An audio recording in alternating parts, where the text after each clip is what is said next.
जय माता दी। आप सभी को चैत्र नवरात्रि की बहुत बहुत शुभकामनाएं।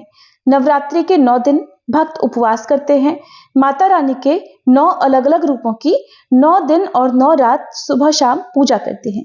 पहले दिन कलश स्थापना भी की जाती है, लेकिन ऐसे बहुत सारे श्रद्धालु भी हो सकते हैं जिनके पास समय नहीं है, जो बहुत ज्यादा व्यस्त होने के कारण कलश की स्थापना करने में समर्थ नहीं है।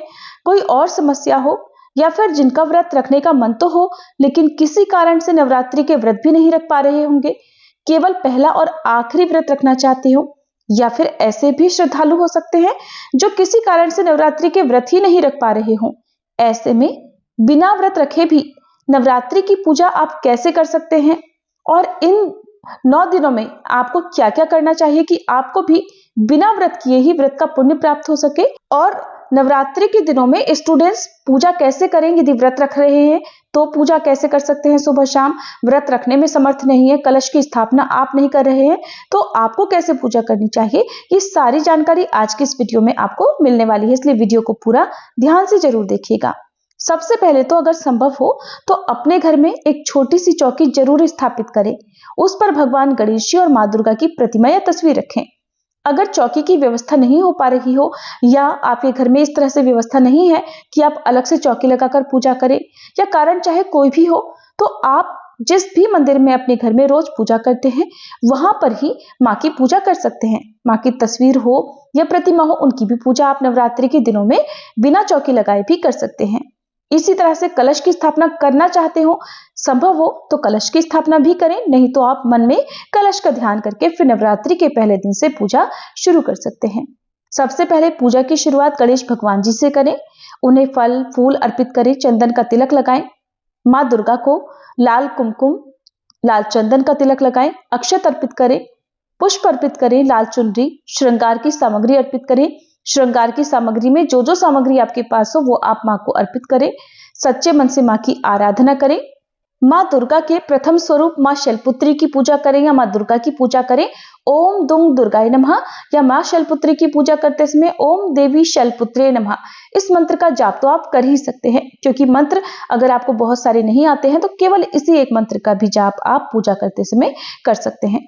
अगर आपके पास समय है तो सुबह के समय आप माँ शैलपुत्री की कथा पढ़ें या सुने, या नवरात्रि में नव दुर्गाओं की जो कथाएं सुनी जाती हैं प्रत्येक 9 दिन की, उन्हें आप पढ़ सकते हैं या सुन सकते हैं। इसी तरह से श्री दुर्गा सप्तशती का पाठ करने में आप समर्थ हो तो वो भी आप कर सकते हैं। अगर आप नहीं पढ़ पा रहे हैं तो शाम तक जब भी आपके पास समय हो, सुबह या शाम, उस समय भी आप पाठ पढ़ सकते हैं या सुन सकते हैं।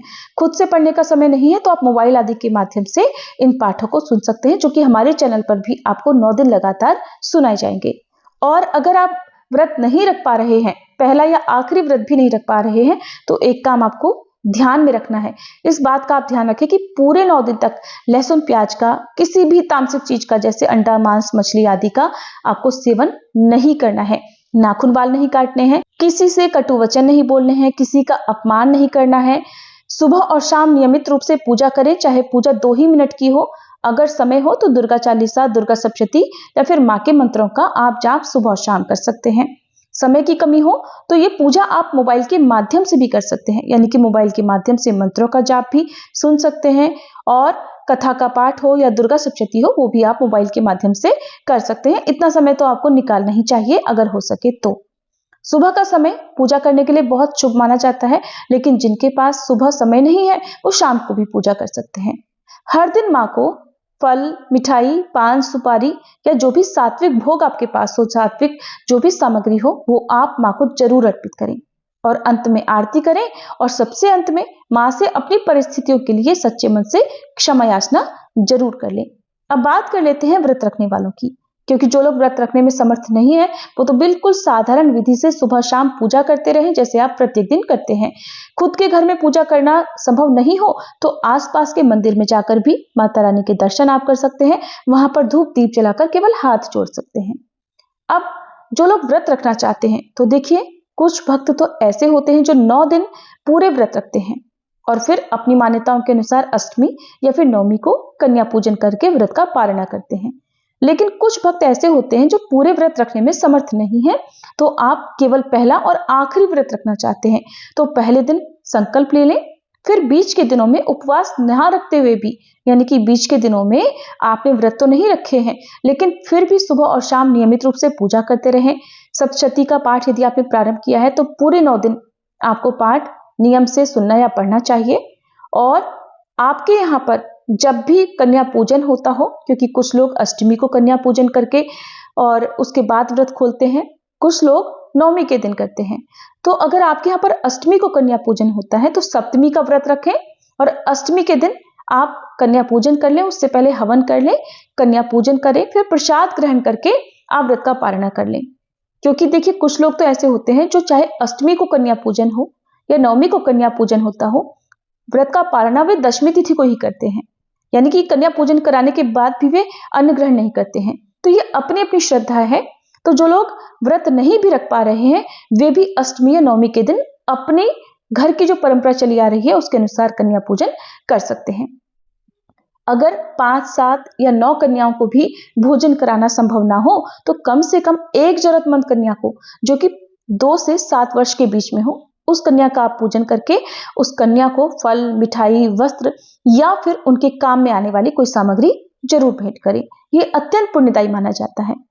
अगर आप नवरात्रि के दिनों में चौकी या कलश की स्थापना नहीं कर पा रहे हैं तब भी मां दुर्गा के सभी 9 रूपों का पूजन या ध्यान अवश्य करें।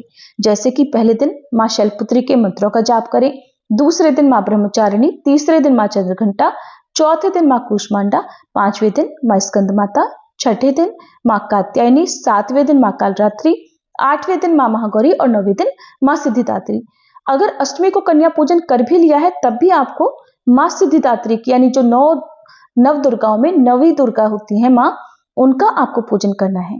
मां सिद्धिदात्री की पूजा के बिना सभी 9 दिन की पूजा निष्फल हो जाती है, इसलिए पूजा आप मां शैलपुत्री की भी करें।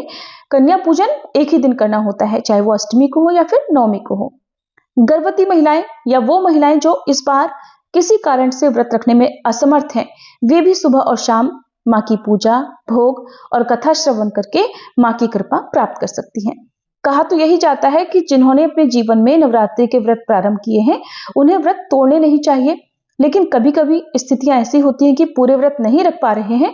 अगर थोड़ी भी सामर्थ्य हो तो पहला और आखिरी व्रत आप रख सकते हैं। ऐसा भी करने में समर्थ नहीं तो आप पहले क्षमा याचना कर लें माता रानी से कि अगली बार सब कुछ ठीक रहेगा, तो आप अगली बार विधि विधान से हमेशा की तरह व्रत करेंगे। इस बार आप व्रत नहीं रख पा रहे हैं। एक और महत्वपूर्ण बात, किसी कारण से महिलाएं या कन्या विशेष अवस्था होती हैं, जैसे कि पीरियड्स हो, सूतक पातक लगा हो, तो उस दौरान आप खुद से पूजा ना करें, मानसिक रूप से पूजा कर सकते हैं। मन ही मन मां को भोग श्रृंगार अर्पित करें, उनका ध्यान करें और कथा तो आप सुन सकते हैं। पवित्र पुस्तकों को स्पर्श भी इस अवस्था में नहीं किया जाता है। पीरियड्स में बिना पूजन सामग्री को स्पर्श किए भी भक्ति पूर्ण मानी जाती है। ध्यान रखिएगा, मां आपके भावों को जानती है, आपकी परिस्थितियों को समझती है, उनसे कुछ भी छुपा नहीं है। इसलिए सच्चे मन, श्रद्धा और विश्वास के साथ पूजा करें। नवरात्रि में अगर पॉसिबल हो तो किसी नजदीकी मंदिर में जाकर मां के दर्शन करें, आरती में शामिल हो और कुछ दान दक्षिणा भी वहां पर जरूर चढ़ाएं। पढ़ने वाले जो भी स्टूडेंट्स हैं उनके पास समय की कमी ही होती है, तो ऐसे में आप मन से भी सुबह और शाम मां का ध्यान कर सकते हैं। और स्टूडेंट्स को भी 9 दिनों में तामसिक चीजों का सेवन नहीं करना है, नाखून बाल इत्यादि काटने से बचना है। और अष्टमी या नवमी के दिन, जिस दिन भी आपके घर में कन्या पूजन होता हो, उस दिन कम से कम किसी एक कन्या का सम्मान करें, उन्हें भोग जरूर दें, उनके चरण छूकर उनका आशीर्वाद लें। तो ये थी आज की वीडियो। आपको जानकारी अगर थोड़ी भी उपयोगी लगी हो तो वीडियो को लाइक करके कमेंट बॉक्स में जरूर बताइएगा।